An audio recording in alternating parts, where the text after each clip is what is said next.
সফলতা এমন এক স্বপ্ন যা প্রত্যেক মানুষ তার জীবনে দেখতে চায়, কিন্তু সফলতার পথ কখনোই সহজ নয়। জীবনে সফল হতে হলে প্রথমে নিজের লক্ষ্য স্থির করতে হয়। লক্ষ্যহীন মানুষ নদীতে ভেসে যাওয়া নৌকোর মতো, যার কোনো গন্তব্য নেই। তাই প্রথম শর্ত হল স্বপ্ন দেখো, সেই স্বপ্নকে লক্ষ্য বানাও। সফল হওয়ার দ্বিতীয় ধাপ হল কঠোর পরিশ্রম। পৃথিবীতে এমন কোনো সফল মানুষ নেই যিনি সংগ্রাম ছাড়াই শীর্ষে পৌঁছেছেন।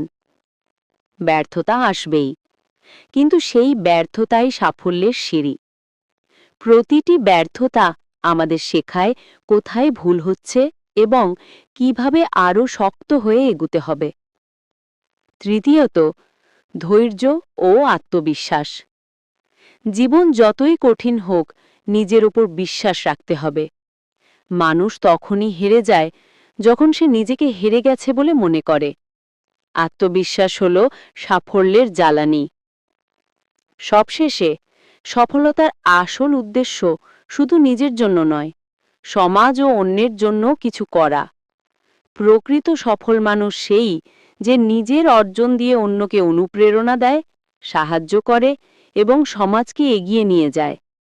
তাই মনে রাখুন, স্বপ্ন দেখুন, লক্ষ্য স্থির করুন, কঠোর পরিশ্রম করুন, ব্যর্থতায় নিরুৎসাহিত হবেন না, আর ইতিবাচক মানসিকতা ধরে রাখুন।